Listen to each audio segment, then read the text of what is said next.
Bonjour les amis, aujourd'hui Gentleman Driver s'est invité à un essai un peu spécial du nouveau X2. On est sur cette magnifique plage de surf. Le Portugal est connu pour ses plages de surf et ses spots de surf. Et BMW a choisi de faire les test drives de ce nouveau segment qu'elle lance. BMW a été toujours très innovateur. Et là, je vais vous expliquer un peu les concepts des X parce que les gens ne comprennent pas X5, X4, X3. Donc les X5, le X5 c'est le premier qui a été lancé il y a presque 20 ans, peut-être 18 ans, et a été décliné en X3, après en X1. Donc les X5, 3 et 1, les nombres impairs sont les 4x4 purs et durs, ce qu'ils appellent eux X-Drive. Et ils ont aussi développé, après le X5, ils ont développé le X6 qui est le 4x4 coupé. Il faut signaler ça, ils ont toujours été très en avance sur toute la concurrence et en lançant ce type de modèle. Donc il y a le X5 le pur et dur 4x4, après il y a le X6 qui est un 4x4 coupé et ils ont décliné ça en nombre pair aussi, le X4, X6, X4 et le dernier X2. Donc ce modèle vient d'être lancé aujourd'hui au Portugal.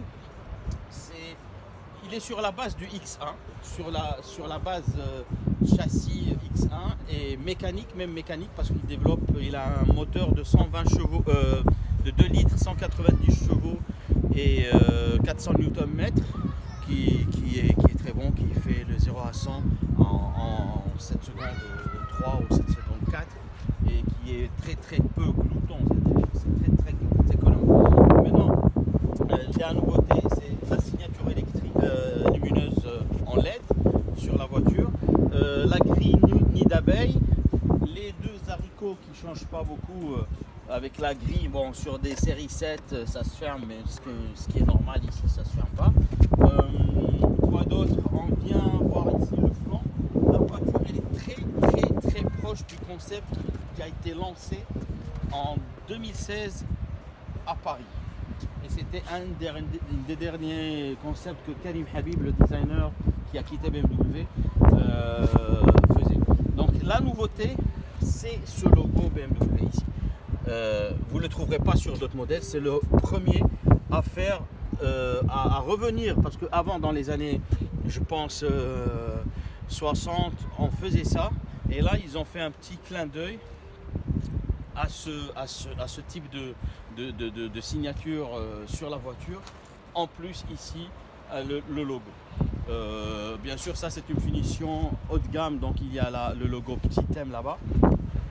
Ici on reprend l'arrière qui est très dynamique avec cette finition qui arrive sur le toit, avec ce type de spoiler où il y a une signature électrique ici encore. Le coffre, l'ouverture du coffre est toujours sympathique chez BMW avec Vérin et électrique, donc c'est pas un énorme coffre, mais 360 c'est largement, 380 cm3 c'est suffisant. Bien sûr les sièges arrière se rabattent dans tous les sens, on peut mettre une planche de surf, on peut mettre ce que vous voulez. Donc il ferme électriquement.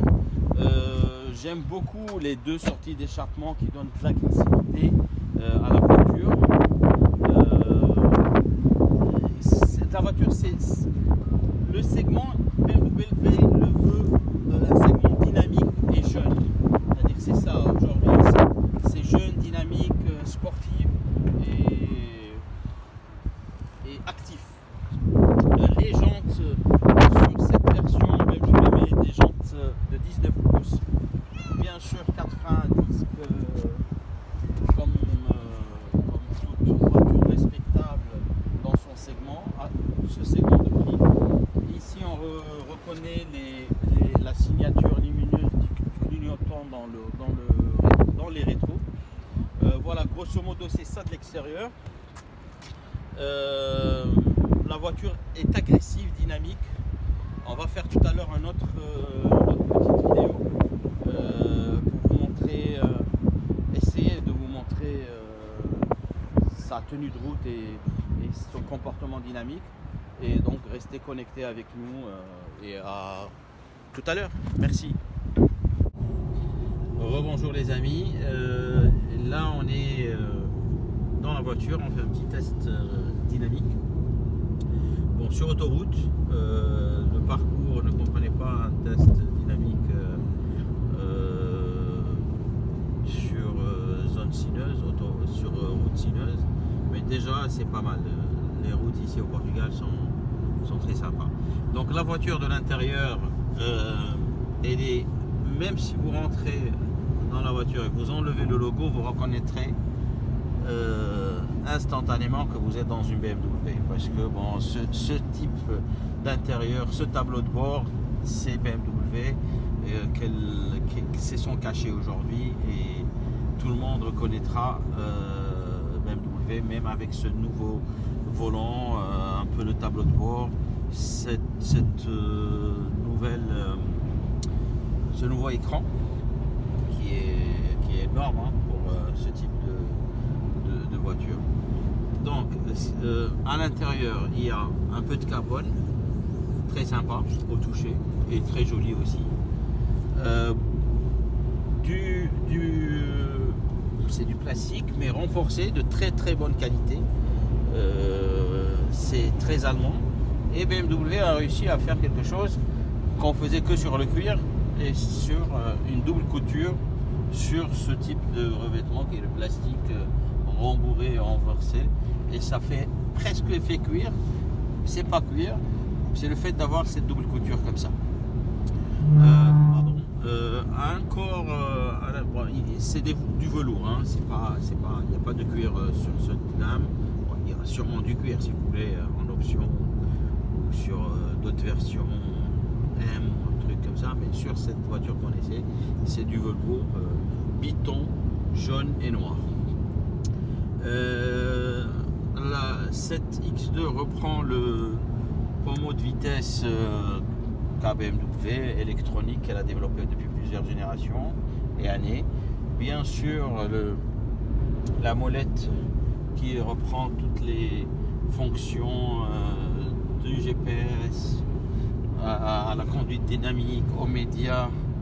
On va faire comme ça, menu, alors vous avez tout, médias radio.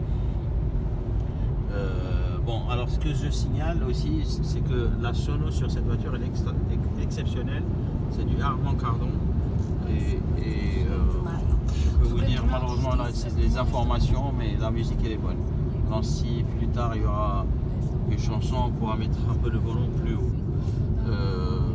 Alors il y a médias radio, il y a la navigation, il y a la connectivité où elle peut te donner le Connectivity Store, hein. Je ne sais pas si ici au Portugal cette option marche, mais bon, en Allemagne elle marche selon leur dire. Bref, on fait back encore, voilà. Donc les informations sur le véhicule, consommation 7 litres 9 au litre au 100 et moyenne vitesse 51 km, pas de notification, communication, vous pouvez toujours passer beaucoup de fil ici. Autre chose, la nouvelle boîte, c'est une boîte pas nouvelle parce qu'elle existe chez BMW dans d'autres segments. C'est la boîte 8 rapports et bien sûr en mode normal ou en mode sport. Et là, par exemple, je mets un peu la gomme, je monte en tour. Voilà. Bon, on va pas parler de vitesse, mais on est un peu au-dessus des vitesses autorisées.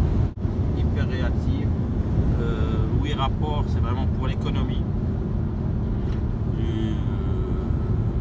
de la consommation. Qu'est-ce qu'on peut dire encore? Bien sûr, caméra de recul pour le stationnement et aide au parking. Bien sûr aussi tous les aides à la conduite, ça on en parle plus aide à la conduite. Il faut réduire un peu. La voiture est là.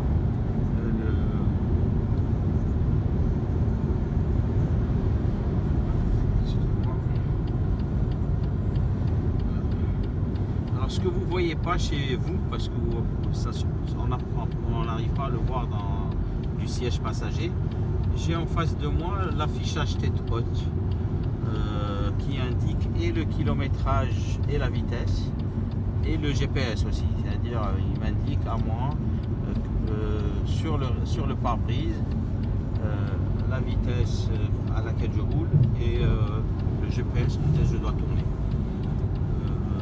Voilà, je pense que grosso modo on a fait le tour. La voiture est saine. Prise de virage à haute vitesse. Je vais pas dire pied au plancher, mais relativement assez élevé. Ça bouge pas, ça bouge pas. C'est BMW, le châssis BMW il est reconnu pour être hyper dynamique et ils savent faire. Voilà. Hop, on arrive. Je vous remercie et peut-être à une autre vidéo plus tard. Au revoir.